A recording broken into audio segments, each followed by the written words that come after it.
Bismillahirrahmanirrahim. Assalamualaikum warahmatullahi wabarakatuh.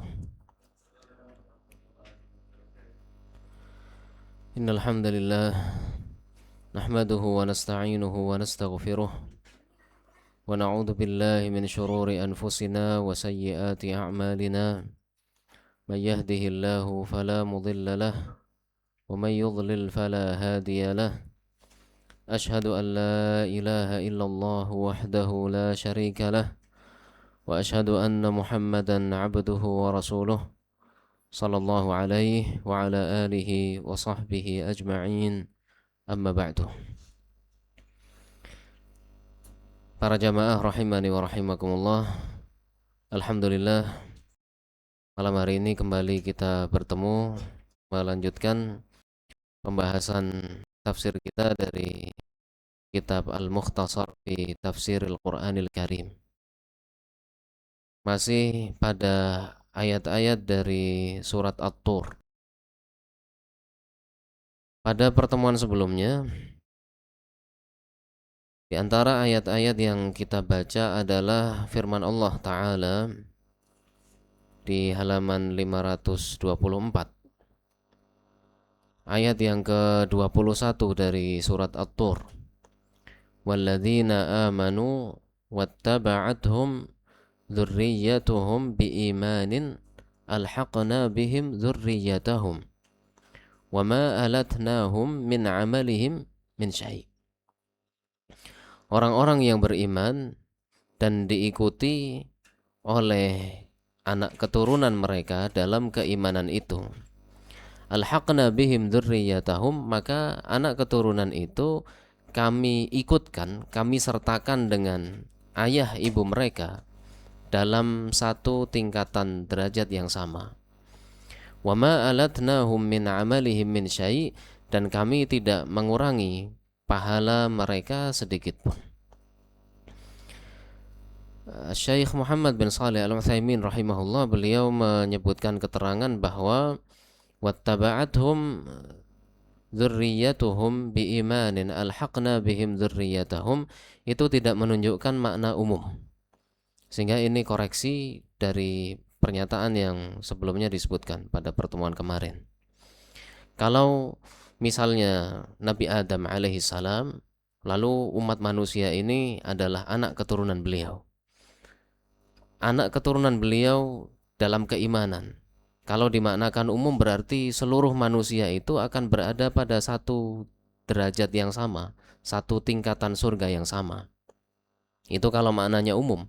Nabi Adam alaihi salam sebagai nenek moyang manusia, kemudian diikuti oleh anak keturunan beliau yang beriman, anak keturunannya diikutkan dengan beliau, berarti seluruh manusia berada pada tingkatan surga yang sama, dan tidak seperti itu maknanya. Sehingga maksud dari alhaqna bihim dzurriyyatahum itu dalam batasan keluarga yang paling kecil. Jadi permisalannya satu kakak begitu. Jadi satu kakak dijadikan dalam satu tingkatan surga yang sama. Ini permisalan saja. Dan bagaimana rinciannya itu kembali kepada keputusan Allah Subhanahu wa taala.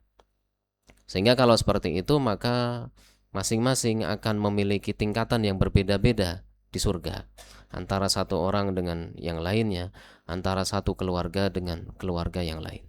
Wallahu a'lam.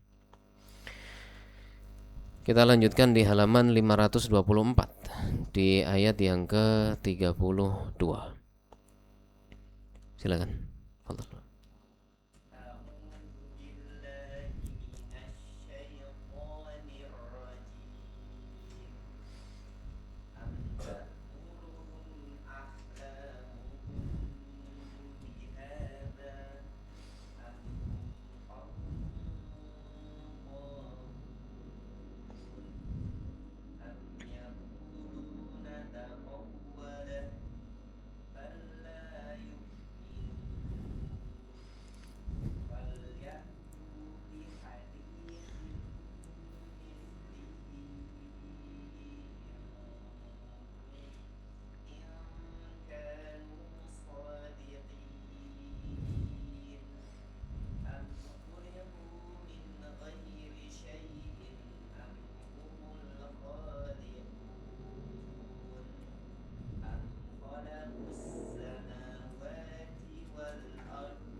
Ya, cukup. Barakallahu fiik. Allah Ta'ala berfirman menjelaskan kebatilan kaum musyrikin dan bahwa bukti kebatilan mereka, bahwa kaum musyrikin itu tidak berada di atas al-haq, tidak berada di atas kebenaran. Bukti-bukti itu terdapat dalam diri mereka sendiri. Di ayat yang ke-32 Allah Ta'ala berfirman, am ta'muruhum ahlamuhum bihadha am hum qaumun taghun bal ata'muruhum uquluhum biqaulihim innahu kahinun wa majnun. Apakah akal mereka itu memerintahkan mereka untuk berkata bahwa Nabi Muhammad SAW adalah seorang dukun dan orang gila? Fayajma'una baina ma la yajtami'u fi syakhsin, sehingga mereka menggabungkan sifat yang itu biasanya tidak terkumpul, sifat-sifat yang biasanya tidak terkumpul pada satu orang. Bal hum qaumun mutajawizuna lil hudud fala yarji'una ila syar'in wala aqlin. Bahkan mereka itu kaum musyrikin adalah orang-orang yang melampaui batas, sehingga mereka tidak kembali kepada syariat dan juga tidak kembali kepada akal sehat. Sehingga mereka mengatakan bahwa Nabi Muhammad SAW adalah dukun, adalah orang yang gila. Apabila mereka mencermati keadaan beliau, keadaan Nabi Muhammad SAW, melihat dengan seksama, tentu akan bisa memahami, akan mengetahui bahwa beliau bukanlah seorang dukun. Demikian juga akan mengetahui bahwa beliau bukanlah seorang yang gila. Itu hanya sekedar dengan melihat. Sehingga apabila ada seseorang yang dituduh seperti itu, kita bisa melihat keadaannya. Apakah dia betul-betul gila? Apakah dia betul-betul tukang sihir? Apakah dia betul-betul seorang dukun? Dan sebagainya. Balhum qaumun taghun, akan tetapi mereka itu adalah kaum yang melampaui batas. Sehingga tidak bersandar pada syariat, tentu mereka tidak mau mengamalkannya, tidak mau menerimanya, tidak mau menerima syariat, dan juga tidak berpegang kepada akal sehat. Sehingga ucapan mereka bahwa Nabi Muhammad SAW tukang sihir, beliau adalah orang gila, itu adalah ucapan yang batil. Am yaquluna taqawwalah bal la yu'minun. Am yaquluna inna Muhammadan ikhtalaqa hadzal Qur'an. Apakah mereka mengatakan bahwa Muhammad itu membuat Al-Qur'an ini? Sehingga Al-Qur'an menurut mereka bukan wahyu dari Allah Subhanahu wa taala, tetapi sesuatu yang dibuat-buat, yang diciptakan oleh Nabi Muhammad sallallahu alaihi wasallam. Walam yuha ilaihi bihi, bukan sesuatu yang diwahyukan kepada beliau. Lam yakhtaliqhu, Nabi Muhammad SAW tidak membuat-buatnya. Bal hum yastakbiruna 'anil imani bihi fayaquluna ikhtalaqahu.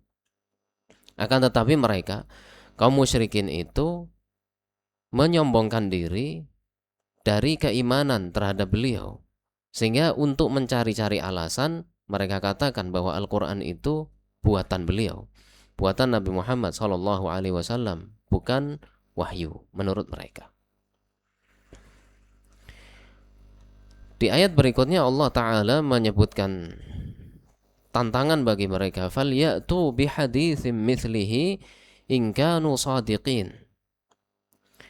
فَلْيَأْتُوا بِحَدِيثٍ مِثْلِهِ لَوْ كَانَ مُخْتَلَقًا إِنْ كَانُوا صَادِقِينَ فِي دَعْوَاهُمْ أَنَّهُ اخْتَلَقَهُ.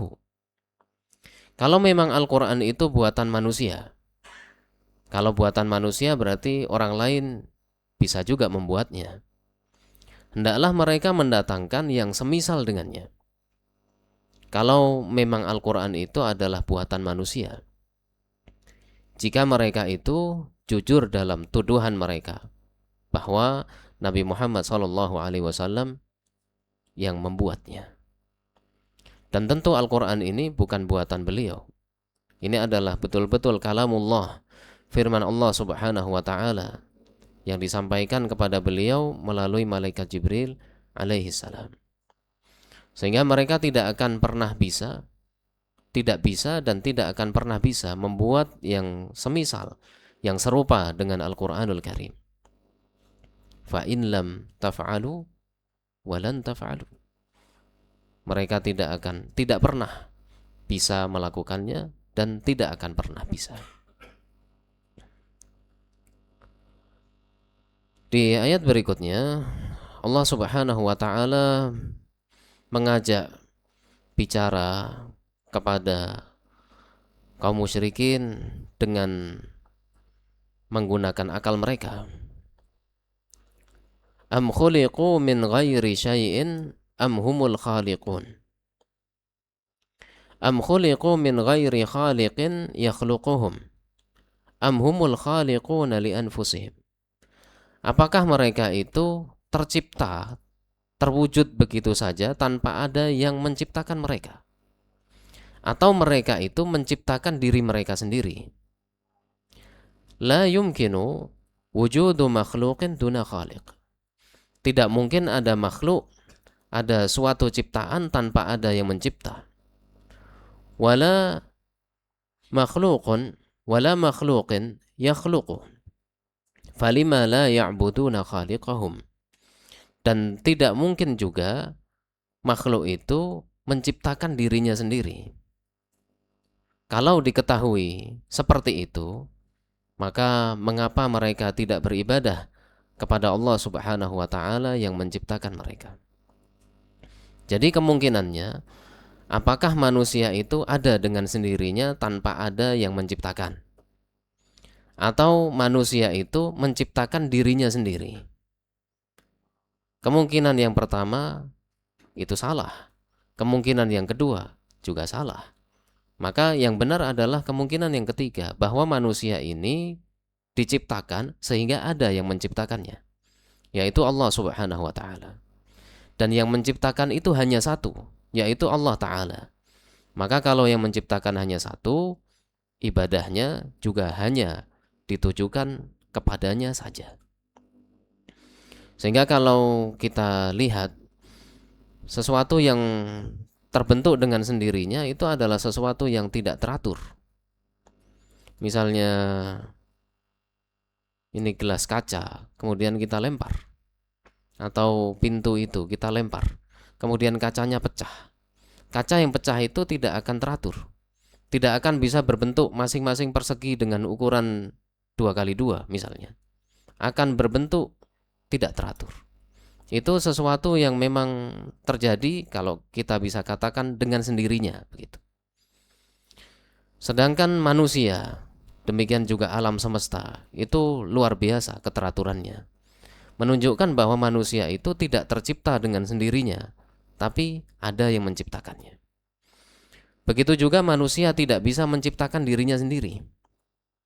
Manusia tidak mampu menambah umurnya. Manusia tidak mampu menumbuhkan rambut pada dirinya, menumbuhkan kuku misalnya, supaya kukunya ini panjang 1 meter misalnya, atau yang semisalnya. Itu menunjukkan bahwa manusia tidak menciptakan dirinya sendiri, tapi diciptakan. Dan yang menciptakan itu hanya satu, yaitu Allah Subhanahu wa Ta'ala. Maka karena yang menciptakan itu hanya satu, kita yakini bahwa Allah Subhanahu wa Ta'ala Maha Esa dalam menciptakan, dan dialah juga satu-satunya yang berhak untuk diibadahi. Am khuliqu min ghairi syai'in am humul khaliqun. Am khalaqus samawati wal arda bal la yuqinun. Am khalaqus samawati wal arda bal la yuqinuna anna Allaha huwa khaliquhum. Apakah mereka yang menciptakan langit dan bumi? bal la yuqinuna anna Allah huwa khaliquhum.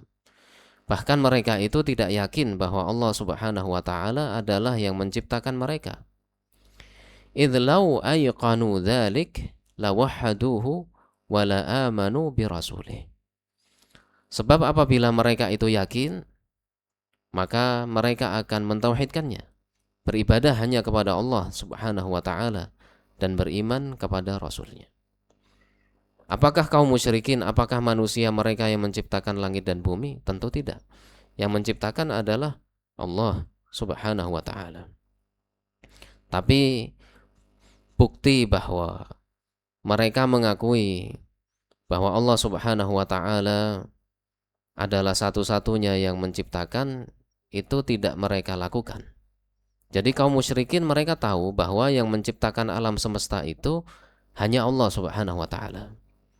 Tapi kenyataannya mereka tetap beribadah kepada selain Allah Subhanahu wa taala. Am 'indahum khazainu rabbika am humul musaytirun. Am 'indahum khazainu rabbika minar rizqi fayamnahuhu man yasha'un. Wa minan nubuwati fayu'tuha wa yamna'uha man aradu. Apakah mereka memiliki perbendaharaan rizki, sehingga mereka bisa memberikan rizki itu kepada siapa saja yang mereka inginkan? Atau mereka juga berkuasa untuk menentukan siapa yang berhak menjadi nabi, siapa yang tidak berhak menjadi nabi? Am humul mutasallitun al-mutasarrifuna hasaba masyiatihim. Atau apakah mereka itu adalah orang-orang yang berkuasa sekehendak mereka? Tentu tidak. Jadi kaum musyrikin dan seluruh manusia, mereka tidak menciptakan langit, tidak menciptakan bumi. Tidak juga mereka yang memberikan rizki. Rizki itu dari Allah Subhanahu wa ta'ala. Tidak juga mereka memiliki kewenangan untuk menentukan orang ini berhak untuk menjadi nabi, ini tidak berhak menjadi nabi. Itu semuanya adalah hak Allah Subhanahu wa ta'ala. Ayat berikutnya, am lahum sulamun. Fadhal.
Ya, cukup. Barakallahu fiik. Am lahum sullamun yastami'una fihi falyati mustami'uhum bisultanin mubin. Am lahum mirqatun yarqawna biha ila as-sama'i yastami'una fiha ila wahyillahi yuhihi annahum ala haqqin.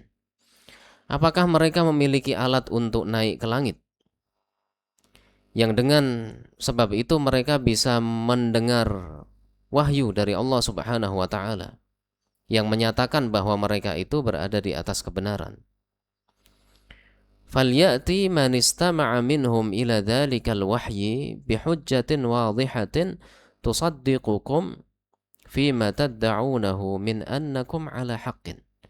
Kalau ada yang bisa seperti itu, memiliki alat untuk naik ke langit, sehingga dia bisa naik ke langit, bisa mendengar firman Allah Subhanahu wa ta'ala, lalu Allah Subhanahu wa ta'ala menyatakan bahwa mereka itu berada di atas kebenaran, hendaklah orang yang pernah melakukannya menyampaikannya. Dan tentu tidak ada yang seperti itu. Am lahul banatu wa lakumul banun. Am lahu subhanahu wa ta'ala al-banatu allati takrahunaha wa lakumul banun alladzina tuhibbunahum. Apakah bagi Allah Subhanahu wa ta'ala anak-anak perempuan yang kalian kaum musyrikin tidak menyukainya, tidak menyukai anak-anak perempuan itu? Walakumul banun, dan bagi kalian wahai kaum musyrikin, anak-anak laki-laki yang kalian senangi. Kita tahu bahwa kaum musyrikin di masa itu merasa sangat terhina apabila memiliki anak perempuan. Sehingga sebagian mereka akan mengubur anak perempuan itu hidup-hidup dan membiarkan anak laki-laki tetap hidup karena itu menjadi kebanggaan dan kecintaannya. Tapi mereka curang. Kalau untuk mereka pilih yang baik. Jadi anak-anak laki-laki mereka senang, anak-anak perempuan mereka kubur. Tapi mereka nyatakan bahwa Allah Subhanahu wa ta'ala itu memiliki anak-anak perempuan. Karena mereka menyatakan bahwa para malaikat itu adalah anak-anak perempuan Allah. Jadi mereka menyatakan bahwa malaikat itu adalah perempuan. Dan para malaikat itu adalah anak-anak perempuan Allah. Itu ucapan kaum musyrikin. Sehingga kalau yang perempuan itu buat Allah, yang buruk untuk Allah Subhanahu wa ta'ala, yang baik untuk mereka. Am tas'aluhum ajran fahum min maghramin muthqalun. Am tatlubu minhum ayyuhar rasul ajran ala ma tuballighuhum an rabbik. Apakah engkau meminta kepada mereka wahai Rasul upah atas wahyu yang engkau sampaikan kepada mereka? Tentu Nabi SAW ketika menjalankan tugas beliau sebagai seorang Nabi, seorang Rasul, tidak meminta balasan apapun dari mereka. Fahum bisababi dzalika mukallafuna himlan la yaqdiruna ala hamlih. Kalau seperti itu, kalau Nabi itu meminta upah, meminta balasan kepada kaumnya, mereka akan menanggung beban yang berat sehingga tidak mampu membayarkannya. Yang dengan sebab itu mereka akhirnya tidak mau menerima dakwah beliau. Dan itu tentu tidak beliau lakukan. Am indahumul ghaibu fahum yaktubun. Am indahum ilmul ghaibi fahum yaktubuna linnasi ma yattali'una alaihi minal ghuyub. Apakah mereka itu mengetahui ilmu ghaib sehingga bisa mereka tuliskan ilmu ghaib yang mereka ketahui itu, lalu mereka sampaikan kepada siapa saja yang mereka inginkan? Dan tentu tidak. Mereka tidak mengetahui sesuatu yang ghaib. Am yuriduna kaida falladzina kafaru humul makidun. Am yuridu haula'il mukadzibuna kaidan bika wa bidinik. Apakah orang-orang yang tidak beriman itu mereka ingin berbuat buruk, berbuat makar, melakukan tipu daya terhadapmu wahai Rasul, dan juga terhadap agamamu, terhadap Islam? Fathiq billah falladzina kafaru billahi wa birasulihi humul mamkuru bihim la anta. Maka percayalah, yakinlah kepada Allah Subhanahu wa ta'ala bahwa orang-orang yang kufur kepada Allah dan Rasulnya justru merekalah yang akan mendapatkan balasan yang buruk, dan bukan engkau. Bukan engkau wahai Nabi.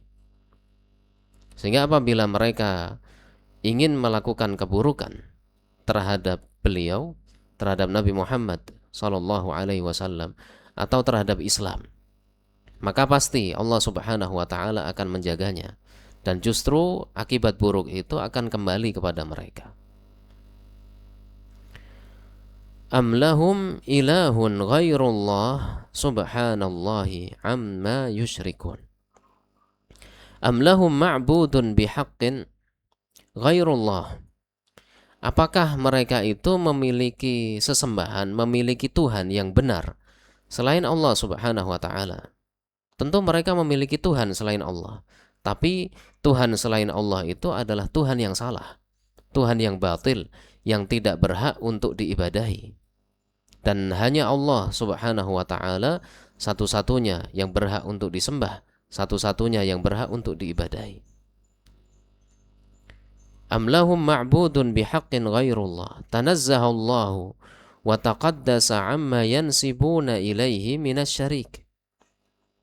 Maha suci Allah Subhanahu wa taala, maha bersih Allah Subhanahu wa taala dari sesuatu yang mereka sifati, bahwa Allah Subhanahu wa taala itu memiliki tandingan.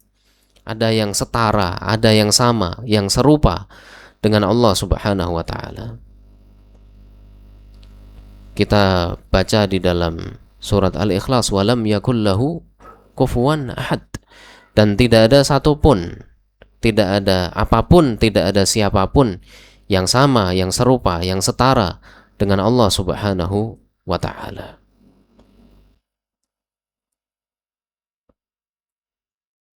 Kullu ma taqaddam lam yakun wa la yutasawwaru bihal. Seluruh yang disebutkan sebelumnya lam yakun itu tidak terjadi dan tidak tergambarkan. Jadi ayat-ayat ini menunjukkan kebatilan kaum musyrikin, bahwa mereka tidak menggunakan akal sehat mereka untuk memikirkan siapa sesungguhnya Nabi Muhammad sallallahu alaihi wasallam. Apabila mereka menilai dengan akal pikiran yang jernih, maka mereka bisa mengetahui bahwa Nabi Muhammad sallallahu alaihi wasallam itu adalah orang yang benar, bukan seorang penyair, bukan tukang sihir, bukan dukun. Balhum amhum qaumun taghun, akan tetapi mereka itu adalah kaum yang melampaui batas. Am yaquluna taqawwalah bal la yu'minun. Mereka tidak beriman dengan Al-Qur'an dengan alasan bahwa Al-Qur'an itu buatan Muhammad sallallahu alaihi wasallam. Tapi ya itu sekedar alasan saja. Tentu Al-Qur'an ini bukan buatan manusia. Buktinya bahwa falyatu bihaditsim mithlihi in kanu shadiqin. Kalau Al-Qur'an itu buatan manusia, silahkan membuat yang semisal dengannya, sehingga bisa menyerupainya, bisa menandinginya, kalau mereka itu jujur dalam tuduhan mereka. Dan tidak ada yang bisa membuat yang semisal dengan Al-Qur'an, menunjukkan bahwa Al-Qur'an itu bukan buatan manusia, bukan buatan Nabi Muhammad sallallahu alaihi wasallam, tapi firman Allah Subhanahu wa taala. Lalu Allah Subhanahu wa taala menyebutkan bahwa manusia itu pasti diciptakan. Manusia itu adalah makhluk, sesuatu yang dicipta, dan pasti ada penciptanya. Tidak mungkin manusia itu ada begitu saja tanpa ada yang mencipta. Dan tidak juga manusia itu menciptakan dirinya sendiri. Maka pasti manusia itu adalah ciptaan, sesuatu yang dicipta, dan ada yang menciptakannya. Yang menciptakan itu hanya Allah Subhanahu wa taala. Karena tidak mungkin juga Tuhan itu lebih dari satu. Kalau Tuhan itu lebih dari satu, dan itu disebutkan dalam ayat Al-Quran juga, pasti mereka akan bertarung. Mereka akan bertanding. Dan siapa yang memenangkan, pasti yang memenangkan satu. Itulah yang paling berkuasa. Tapi tidak seperti itu, bahwa yang maha mencipta itu hanya satu. Sehingga yang satu itulah yang berhak untuk diesakan, diibadahi. Am khalaqus samawati wal arda bal la yuqinun. Apakah mereka itu menciptakan langit dan bumi? Tentu tidak juga. Am indahum khazainu rabbik am humul musaytirun. Apakah mereka itu menguasai perbendaharaan Allah? Mereka yang membagi rizki? Tidak. Apakah mereka yang berhak menentukan ini berhak menjadi nabi, ini tidak berhak? Tidak juga. Apakah mereka itu bisa naik ke langit mendengarkan firman Allah yang menunjukkan bahwa mereka berada di atas kebenaran? Tentu tidak. Bahkan kaum musyrikin mereka berada di atas kebatilan. Kemudian apakah mereka menyatakan bahwa Allah itu memiliki anak perempuan? itu adalah ucapan yang batil. Sedangkan mereka memilih untuk memiliki anak laki-laki. Apakah Nabi SAW meminta balasan ketika beliau menyampaikan risalah beliau, menyampaikan wahyu, Al-Quran dan Sunnah kepada umat beliau? Jawabannya juga tidak. Apakah mereka mengetahui sesuatu yang gaib? Jawabannya juga tidak. Apakah mereka ingin melakukan tindakan yang jahat kepada Nabi Muhammad SAW dan Islam? Maka justru merekalah yang akan menerima akibat buruk dari perbuatan mereka itu. Apakah ada sesembahan yang benar selain Allah Subhanahu wa taala? Dan tentu jawabannya tidak ada. Maka ayat-ayat ini menunjukkan bahwa apa yang diyakini oleh kaum musyrikin itu adalah sesuatu yang batil. Pada ayat-ayat am khuliqu min ghairi syai'in am humul khaliqun, seorang sahabat Jubair bin Mut'im radhiyallahu anhu ketika itu masih belum beriman, dan dia mendengar Nabi SAW saat sholat maghrib membaca surat At-Tur sampai pada ayat tadi, am khuliqu min ghairi syai'in am humul khaliqun am khalaqus samawati wal arda bal la yuqinun, dan seterusnya. Maka Jubair bin Mut'im berkata, kada qalbi an yatir, hampir-hampir jantungku ini terbang. Dan itu adalah pertama kali hidayah dari Allah Subhanahu wa taala masuk ke dalam hatinya, sehingga dia bisa berpikir kalau dia itu bukan pencipta, kalau dia itu tidak ada begitu secara serta-merta dengan sendirinya,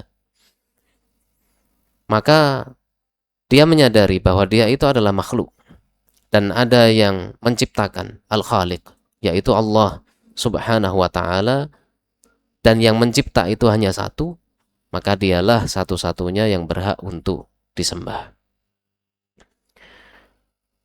Ayat berikutnya, wa iyyaraw kisfan minas sama. Ya, silakan.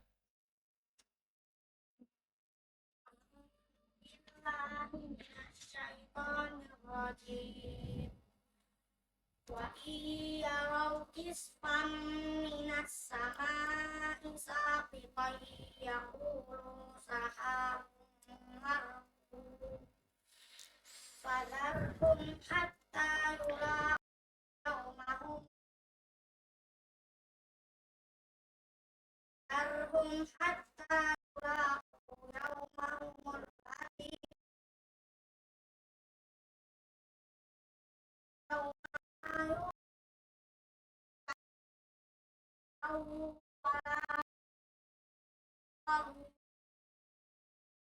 wa inna lillahi zalamu azaban dzalika walakinna aktsarahum la ya'lamun.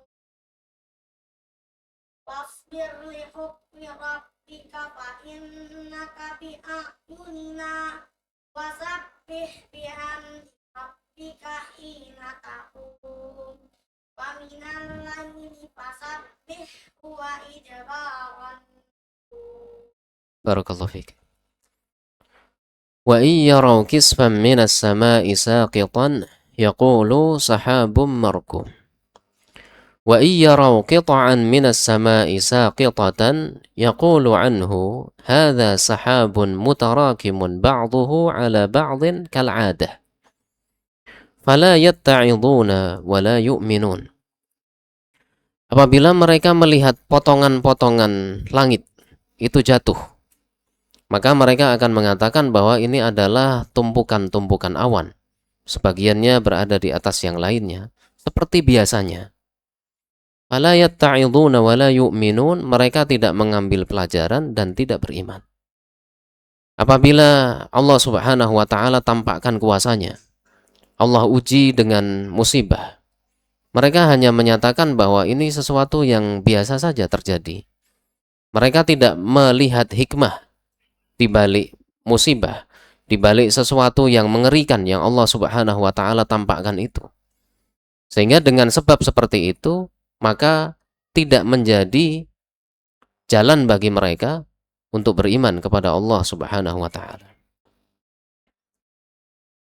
Fadarhum hatta yulaqu yawmahumul ladzi fihi yus'aqun. Fatrukhum ayyuhar rasul fi 'inadihim wa juhudihim hatta yulaqu yawmahumul ladzi fihi yu'adzabun wa huwa yaumul qiyamah. Maka tinggalkanlah mereka. Kalau Nabi SAW, tugas beliau adalah menyampaikan. Beliau sudah menyampaikan, mereka tetap menentang dan tetap bertahan di atas kekufuran mereka. Maka tugas beliau sudah selesai.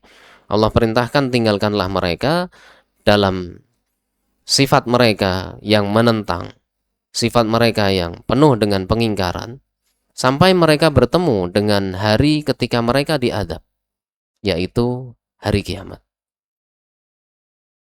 Yauma la yughni anhum kaiduhum syai'an wala hum yunsarun.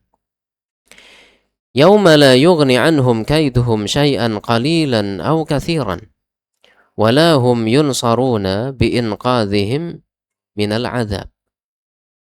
Hari kiamat itu adalah hari ketika apa yang mereka upayakan tidak bermanfaat sedikit pun, sedikit maupun banyak.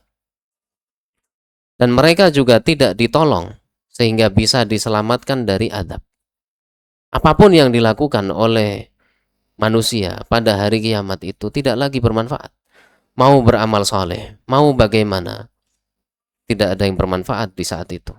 Karena waktu untuk beramalnya sudah habis. Waktu untuk beramal itu di dunia. Sedangkan kelak di akhirat itu waktu untuk menerima balasan. Wa inna lilladzina zalamu adzaban duna dzalika walakinna aktsarahum la ya'lamun. Wa inna lilladzina zalamu anfusahum bisyirki wal ma'asi adzaban qabla adzabil akhirah. Dan sungguh bagi mereka yang berbuat zalim kepada diri mereka sendiri dengan melakukan kesyirikan dan kemaksiatan, ada azab yang akan Allah berikan sebelum di akhirat. Fid dunya bil qatli was sabi wa fil barzakhi bi'adzabil qabr. Yaitu azab ketika mereka berada di dunia bil qatli was sabi. Mereka dibunuh, diperangi, wasabi, dan dijadikan sebagai tawanan apabila terjadi peperangan antara kaum muslimin dengan kaum musyrikin. Itu termasuk bagian dari azab Allah Ta'ala di dunia sebelum mereka akan mendapatkan azab di akhirat. Wa fil barzakh bi'adzabil qabr. Demikian juga sebelum azab di akhirat itu ada azab di alam barzakh, di alam kubur, azab kubur. Barzakh itu artinya pembatas. Karena alam kubur itu menjadi pembatas antara dunia dengan alam akhirat setelah hari kiamat. Walakinna mu'dhamahum la ya'lamuna dzalik. Falidzalika yuqimuna 'ala kufrihim. Akan tetapi kebanyakan dari kaum musyrikin tidak mengetahui hal itu, tidak mengimaninya, sehingga terus-menerus berada di atas kekufuran mereka. Walamma bayyana Allahu butlana ma 'alaihi al-musyrikun amara rasulahu bi'adamil mubalati bihim wa bisabri 'ala takdzibihim. Setelah Allah Subhanahu wa taala menjelaskan kebatilan kaum musyrikin, Allah Ta'ala memerintahkan kepada Rasulnya untuk tidak mempedulikan mereka. Dan Allah perintahkan supaya beliau bersabar ketika mereka tetap enggan untuk beriman kepada beliau. Faqala, maka Allah Ta'ala berfirman, wasbir li hukmi rabbika fa innaka bi'ayunina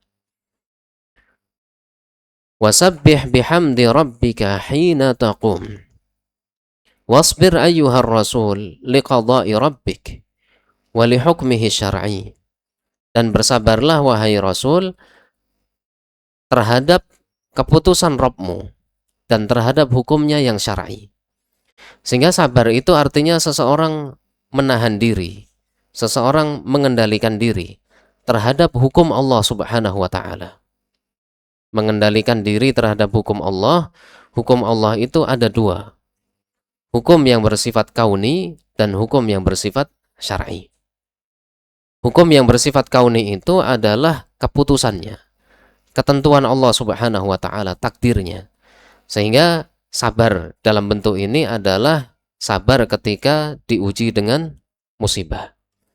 Kemudian hukum Allah Subhanahu wa taala yang syar'i itu adalah perintahnya dan larangannya. Maka seseorang bersabar dalam melaksanakan perintah dan bersabar dalam menjauhi larangan.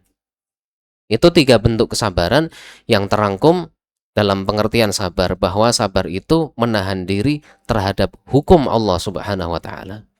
Menahan diri terhadap hukum Allah yang kauni berarti sabar dalam menghadapi musibah. Menahan diri terhadap hukum Allah Subhanahu wa taala yang syar'i berarti seseorang sabar dalam melaksanakan perintah dan sabar dalam menjauhi larangan. Fa innaka bimar'a minna wa hifdhin. Fa innaka bi'ayunina, maknanya karena sesungguhnya engkau itu dalam penglihatan kami, dalam pengawasan kami dan penjagaan kami. Wasabbih bihamdi rabbika hina taqum, wasabbih bihamdi rabbika hina taqumu min naumik. Dan sucikanlah Rabbmu, pujilah Dia ketika engkau bangkit, ketika engkau bangun dari tidurmu. Silakan adzan dulu, kita lanjutkan.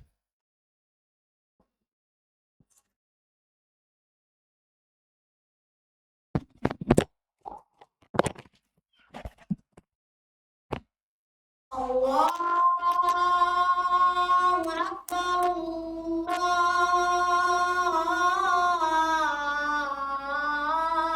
Akbar, Allahu Akbar, Allahu Akbar.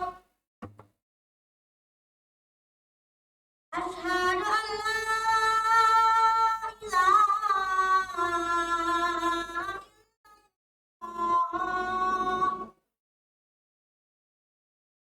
Asyhadu an la ilaha illallah.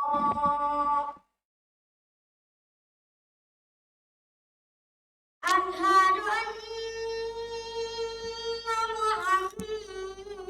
Muhammadar Rasulullah. Asyhadu anna Muhammadar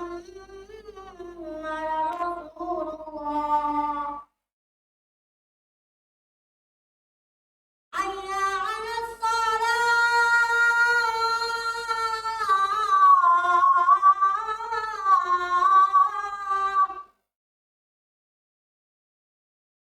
Hayya 'alas shalah.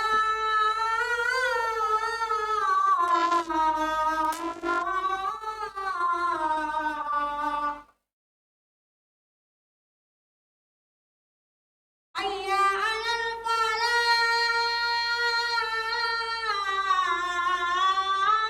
'alal falah. Hayya 'alal falah.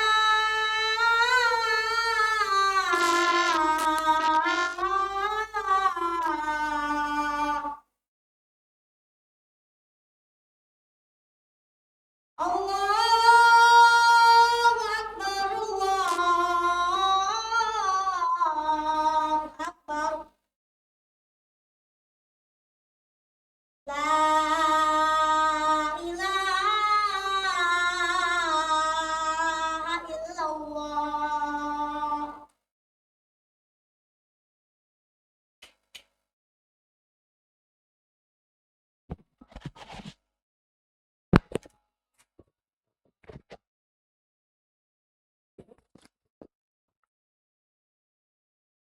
Bismillahirrahmanirrahim. Di ayat yang terakhir dari surat At-Tur, Allah Ta'ala berfirman, wa minal laili fasabbihhu wa idbaran nujum wa minal laili fasabbih rabbak, dan di sebagian malam maka bertasbihlah kepada Rabbmu, kepada Allah Ta'ala, wa salli lahu, dan salatlah untuknya, wa idbaran nujum, wa salli salatal fajri hina idbarin nujumi bi ufuliha bi dhaw'in nahar, dan laksanakanlah salat fajar, salat subuh, yaitu ketika bintang itu menghilang karena cahaya matahari, cahaya fajar mulai muncul. Ini yang Allah Subhanahu wa Ta'ala perintahkan kepada nabinya setelah beliau menyampaikan tugas beliau, menyampaikan wahyu, menyampaikan risalah, tapi kaum musyrikin sebagian mereka tetap menentang tugas beliau telah selesai. Maka Allah perintahkan supaya beliau tetap berada di atas kebaikan, dan biarkanlah kaum musyrikin dalam penentangan mereka, dalam kekufuran mereka sampai hari kiamat. Kelak mereka akan mendapatkan balasan yang adil dari Allah Subhanahu wa Ta'ala. Disebutkan beberapa faidah dari ayat-ayat pada halaman ini. Yang pertama, at-tughyanu sababun min asbabil dhalal. Sikap melampaui batas itu adalah salah satu sebab kesesatan. Sehingga apakah melampaui batas dalam hal yang dianggap baik misalnya, atau sebaliknya melampaui batas dalam keburukan, sama-sama itu bisa menjadi sebab seseorang jatuh dalam kesesatan. Kemudian yang kedua, ahammiyatul jidalil aqli fi itsbati haqa'iqid din. Pentingnya perdebatan dengan menggunakan logika dalam menetapkan ajaran agama. Sehingga Al-Quranul Karim itu adalah dalil syar'i, dan di dalamnya juga hal-hal yang menyentuh logika manusia. Seperti tadi, am khuliqu min ghairi syai'in am humul khaliqun. Demikian juga ketika Allah Subhanahu wa Ta'ala menyebutkan bahwa Tuhan itu tidak akan lebih dari satu. Karena kalau lebih dari satu, mereka akan bertarung, mereka akan saling berlomba, dan pasti hanya satu yang mau untuk menjadi pemenang, yang lain akan disingkirkan. Itu adalah perdebatan-perdebatan, argumen yang menyentuh logika yang terdapat di dalam Al-Quranul Karim. Kemudian yang ketiga adalah thubutu adzabil barzakh. Adanya azab di alam barzakh, yaitu alam kubur. Disebutkan di dalam ayat tadi, wa inna lilladzina zalamu adzaban duna dzalik. Dan sungguh bagi orang-orang yang berbuat zalim itu ada azab sebelum azab akhirat, yaitu azab di dunia dan azab di alam kubur. Sebagian golongan menolak tentang azab kubur itu karena mereka mengatakan apabila kuburan itu dibongkar maka tidak terlihat bekasnya. Azab kubur itu azab yang terjadi di alam yang berbeda, bukan di alam dunia lagi, tapi itulah yang disebut sebagai alam kubur. Dan bekas azab itu mungkin saja terlihat pada diri seseorang, orang yang diazab itu, atau juga mungkin tidak terlihat. Seperti ketika seseorang bermimpi. Ketika seseorang bermimpi dan mimpi yang dia lihat itu adalah mimpi yang buruk, mungkin saja pengaruh dari mimpi buruk itu terlihat pada dirinya. Jadi karena dia mimpi buruk lalu berteriak misalnya, atau karena mimpi buruk itu lalu dia berkeringat, sehingga ada sesuatu yang terjadi pada dirinya, sesuatu yang mengerikan, itu berpengaruh kepada jiwanya dan juga berpengaruh terhadap jasadnya. Pengaruhnya itu terlihat pada jiwanya, pada ruhnya, dan pada jasadnya. Dan mungkin saja dia mimpi buruk tapi tetap seperti orang yang tenang tidurnya. Sehingga pengaruh dari mimpi buruk itu ada pada jiwanya, pada ruhnya, tapi tidak terlihat pada tubuhnya. Itu sebagai permisalan bahwa azab kubur itu terjadi pada ruh dan pada jasad juga. Dan bisa jadi pengaruhnya itu terlihat pada jasad, dan bisa juga tidak terlihat pada jasad. Dan yang jelas bahwa azab kubur itu adalah sesuatu yang gaib, yang kita mengimaninya. Apakah terlihat pengaruhnya atau tidak terlihat pengaruhnya pada jasad jenazah yang mendapatkan adab tersebut. Demikian kajian kita. Semoga bermanfaat. Alhamdulillahirabbil alamin. Ada pertanyaan? Silakan.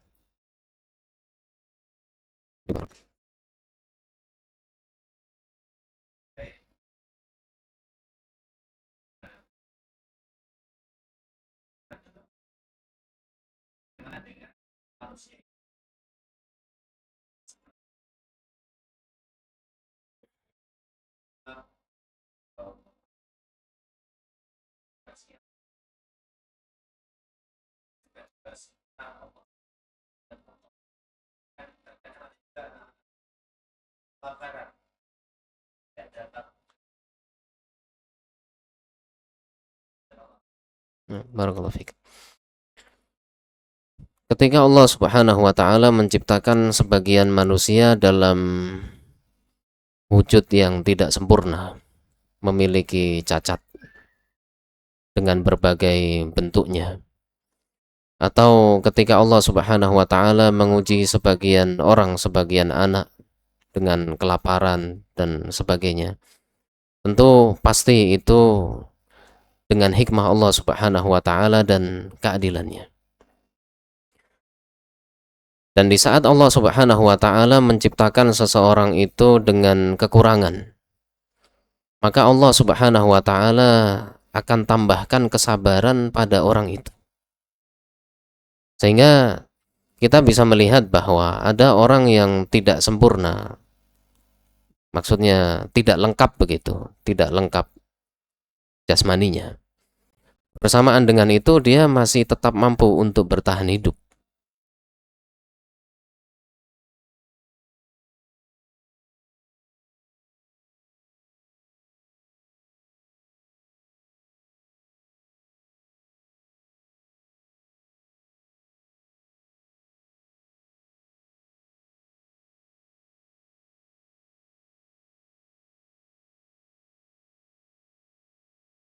Dia masih bisa melakukan kegiatan sehari-harinya dengan baik. Karena Allah Subhanahu wa taala di saat dia menguji, maka dia juga tambahkan kesabaran itu bagi orang yang mendapatkan ujian itu. Jadi kita lihat orang yang buta sejak lahir misalnya, atau yang tidak buta sejak lahir. Bersamaan dengan itu dia tetap mampu untuk melakukan kegiatannya, tetap bekerja bahkan misalnya, dan sebagainya.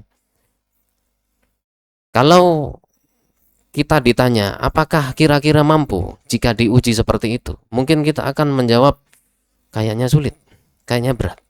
Tapi demikianlah bahwa Allah Subhanahu wa taala di antara keadilannya, di saat dia menguji seseorang dengan suatu musibah, maka Allah Subhanahu wa taala juga menambahkan kesabaran bagi mereka.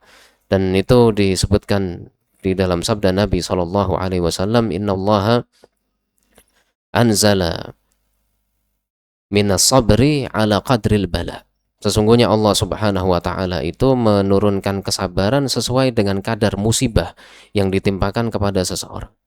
Sehingga kita lihat saudara-saudara kita, mereka ada yang terkena musibah tapi tetap riang gembira.